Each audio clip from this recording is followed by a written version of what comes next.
안녕하세요. 오늘의 주제는 도박, 그리고 도박장 개설입니다. 그리고 오늘도 역시 6개의 범죄 사건 영상을 준비했습니다. 이 영상을 보시고 나면 도박에 관련된 범죄 중 상당수는 변호사가 필요 없음을 아시게 될 것입니다. 따라서 도박 및 도박장 개설 혐의를 받고 있거나 피의자 입장에서 변호사를 알아보고 계셨다면 이 영상을 통해서 변호사 비용을 아끼거나 크게 줄이실 수 있죠. 변호사가 필요 없는 상황에서 쓸데없이 변호사를 선임하여 적게는 수백만 원에서 많게는 1,000만 원 이상을 지출하시는 일이 없기를 바라며 바로 시작하겠습니다. 평범한 회사원 명훈 씨는 오랜만에 친구 집에 놀러 갔다가 고스톱을 치게 됩니다. 그렇게 몇 시간이 지났을까 담배 때문에 짐을 몇 차례 들락날락거리면서 고스톱을 이어가던 도중 새벽까지 판이 이어지자 아랫집 항의를 받게 됩니다. 괜찮아요? 그리고 1시간 후 울리는 초인종 소리. 현관 쪽으로 걸어나간 친구가 배달 왔습니다 라는 말에 현관 문을 열자 문을 부수듯 들이닥친 경찰은 바닥에 깔린 판돈과 고스톱을 현장에서 압수했고 명훈 씨는 졸지에 범죄 피해자로 경찰에 연행됩니다. 경찰 조사 후 명훈 씨는 다음과 같은 사실을 알게 되죠. 이전에도 비슷한 문제로 몇 번 신고가 들어왔던 상황이었으며 밖에서 담배를 피우면서 돈을 많이 잃었다는 등의 말을 누군가 듣고 신고를 했다는 것을 말입니다. 와주세요. 해당 주소지에서 거주 중인 친구와는 다르게 명훈 씨의 행위는 소액이며 상습성이 없는 일시적 오락에 불과합니다. 그리고 범죄 이력도 없기에 현재 상황을 잘 소명한다면 경찰 단계에서 혐의 없음으로 종결될 가능성이 높습니다. 따라서 수백만 원 수준의 변호사 선임은 완전히 낭비라고 할 수 있겠습니다. 대학생 우진 씨는 선대의 유혹으로 불법 사설 스포츠 토토 사이트에 발을 들이게 됩니다. 처음엔 10,000원으로 시작했으나 점차 액수가 커지며 중독의 늪에 깊게 빠지게 되죠. 그러던 어느 날 대대적인 단속으로 인해 해당 토토 사이트의 본거지가 압수수색을 당하게 됩니다.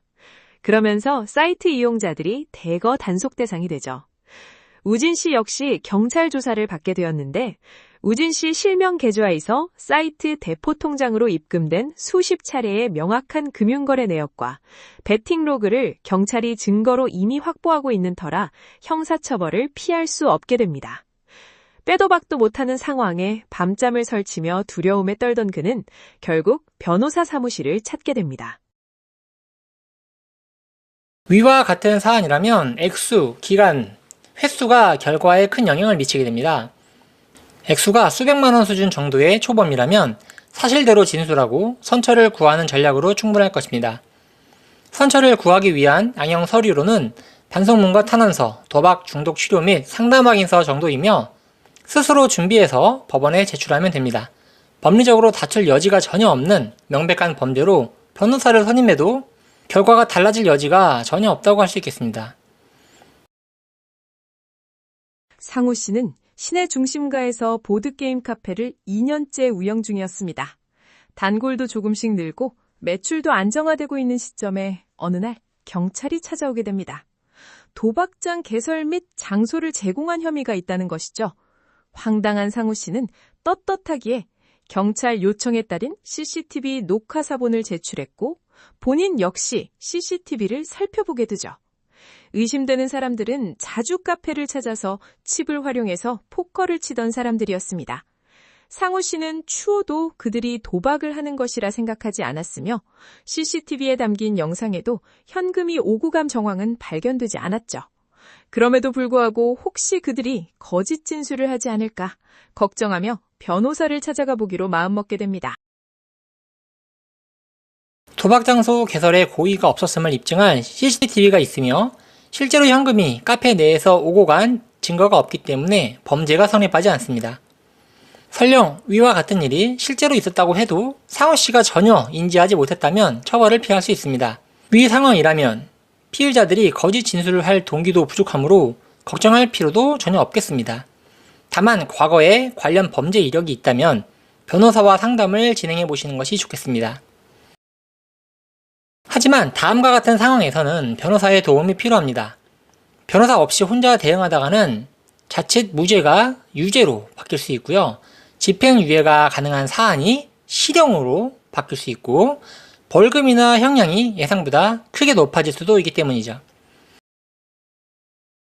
친한 친구들과 종종 스크린 골프를 치러 간 대기업 과장 진수 씨. 재미삼아 시작했던 홀당 1에서 5만 원 내기 골프가 어느 날부터인가 홀당 10에서 20만 원으로 액수가 커지게 되죠. 그러던 어느 날 진수 씨의 신들린 샷에 돈을 크게 잃고 속이 뒤집혔던 친구 한 명이 게임 중 말다툼을 벌이다가 급기야 진수 씨를 몰래 도박죄로 경찰에 신고를 해버리게 됩니다. 잠시 후 경찰관들이 스크린 골프장 룸으로 들이닥치고 현장에 놓였던 현금과 스코어 카드가 압수되죠. 적지 않은 액수와 상습성, 그리고 자신에게 불리하게 작용될 직원들. 진수 씨는 전과자가 되어 대기업에서 해고될지도 모른다는 극심한 공포와 배신감에 사로잡혀 온몸을 떨기 시작합니다. 결국 진수 씨는 변호사를 알아보기 시작합니다. 높은 수준의 처벌이 예상되는 상황이며 대기업 직장인으로서 결과에 따라 인생이 좌지우지될 수 있는 매우 위험한 상황에 처해 있습니다. 따라서 돈을 아낄 상황이 아니에요. 변호사를 통해서 적극적으로 대응하는 것이 현명하다고 할 수 있겠습니다. 요리사로 주방에서 일하던 진호 씨는 높은 노동 강도와 저임금에 시달리다가 지인의 소개로 강남의 한 홀덤펍에 보조로 취업을 하게 됩니다. 도박장을 연상케 하는 사업장을 보며 걱정하는 진호 씨에게 허가받고 하는 합법 보드카페니 걱정 말라며 고액의 시급을 약속했죠. 하지만 실상은 칩을 은밀한 방법으로 현금 환전해주는 불법 도박장이었습니다. 이 사실을 알게 된 것은 근무를 시작한 지 한 달도 채 되지 않았을 때였죠. 하지만 깨끗한 환경, 낮은 노동 강도, 그리고 높은 임금으로 인해 근무 만족도가 높았기에 애써 이를 무시한 채 근무를 이어갔습니다. 그렇게 3개월의 시간이 흐른 어느 날 형사들이 문을 부수고 난입해 현장을 급습합니다. 진호 씨 역시 현장에서 수갑이 채워졌고 유치장에 갇히게 되죠. 불법 도박장 개설 혐의는 구속수사로 이어질 확률이 매우 높고 단순 직원이라도 공범으로 묶여 무거운 실형이 선고될 수 있습니다. 근무 기간에 따라 몰랐다라는 변명이 전혀 통하지 않을 가능성이 높고 인신이 구속되어 스스로 결백이나 가담 정도를 입증할 수 없는 상황이라면 즉시 변호사를 선임해 영장 실질 심사부터 철저히 대응하는 것이 좋다고 보여집니다. 취업난에 시달리던 청년 동현 씨는 해외에서 일하며 많은 돈을 벌고 있던 친구와 우연히 카카오톡 대화를 나누게 됩니다. 친구의 근부 조건이 부러웠던 동현 씨는 혹시나 하는 마음에 친구에게 일자리 부탁을 하게 됩니다. 그렇게 동현 씨는 필리핀으로 출국을 하게 되죠. 하지만 도착한 곳은 삼엄한 감시 속에 운영되는 거대한 불법 스포츠 토토 사이트 운영회사였습니다. 여권을 빼앗긴 채 단순 상담 업무를 시작하게 된 지 6개월. 어느덧 상황에 적응하게 된 동현 씨는 높은 급여 조건에 만족하며 근무를 이어가게 됩니다. 업무 역시 단순 상담에서 자금 관리에도 관여를 하게 되죠. 하지만 얼마 못 가 현지 경찰에게 체포되어 한국으로 강제 송환될 위기에 처하게 됩니다. 초기 가담의 강제성 및 단순 가담임을 증명하는 등의 법리적 다툼의 여지가 많은 상황입니다. 절대로 혼자 대처할 수 없는 영역이기도 하죠. 게다가 범죄단체 가입, 도박공간 개설죄, 전자금융거래법 위반, 국민체육진흥법 위반 등 다양한 혐의가 적용될 수 있고 따라서 매우 높은 형량이 예상되므로 적극적으로 대응을 도와줄 변호사의 도움이 절대적이라고 할 수 있습니다. 도박죄는 재물을 걸고 우연한 승패에 따라 재물의 득실을 결정하는 행위를 말합니다. 단순 도박은 1,000만 원 이하의 벌금에 처해지지만 상습성이 인정된다면 3년 이하의 징역 또는 2천만 원 이하의 벌금으로 처벌이 가중되죠. 그리고 도박죄는 재물성과 우연성이 충족되어야 성립합니다. 따라서 운이 작용하는 내기 당구나 포커 게임에 실제 현금을 걸고 승부를 겨루는 행위가 도박에 해당한다고 할 수 있겠습니다. 하지만 당사자의 기량에 따라 100% 승부가 결정되는 바둑이나 체스 등은 도박에 해당하지 않는다고 판시하고 있죠. 한편 도박 장소 개설죄는 영리 목적으로 도박을 하는 장소나 공간을 개설한 경우 성립하며 5년 이하의 징역 또는 3천만 원 이하의 벌금에 처해집니다. 도박 장소 개설죄는 영리의 목적과 장소의 개설, 이 두 가지 요건이 충족 시 범죄가 성립하고, 그러다 보니 도박 장소를 제공한 오피스텔 대여, 불법 운영되는 홀덤펍이나 보드게임방, 그리고 주택가 곳곳에 온라인 고스톱, 포커 등의 게임장 등이 도박 장소 개설죄에 해당하는 경우가 많습니다. 또한 불법 환전업을 병행할 경우 게임산업법 위반까지 경합되어 초범이라도 실형 선고가 빈번하게 일어나는 중범죄 영역에 해당하게 되므로 절대로 이 같은 행위를 저질러서는 안 되겠습니다. 도박 범죄의 경우 대부분의 피의자는 가볍게 처벌되는 경우가 많습니다. 따라서 액수가 수천만 원에 이르거나 다수의 전과가 있는 경우가 아니라면 크게 걱정할 필요가 없죠. 그러다 보니 대부분의 경우 변호사의 도움은 필요 없습니다. 괜히 돈만 낭비될 수 있다는 말이죠.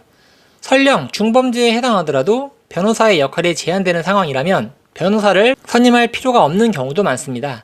대부분의 도박 협의는 변호사 선임 없이 스스로 대처할 수 있습니다만, 사안에 따라 5만원에서 10만원 수준의 유료 상담을 받는다면 훨씬 더 현명하게 대처하실 수 있으실 겁니다. 다만 돈을 아낄 필요가 없는 상황이고 사안이 중대하거나 단순 도박이 아닌 상습 도박 혐의 또는 도박장 개설 혐의를 받고 있다면 변호사를 선임하는 편이 현명합니다. 특히 직장이나 신분 등 인생이 걸린 중대한 상황이라면 무조건 변호사를 선임하는 것이 좋겠습니다.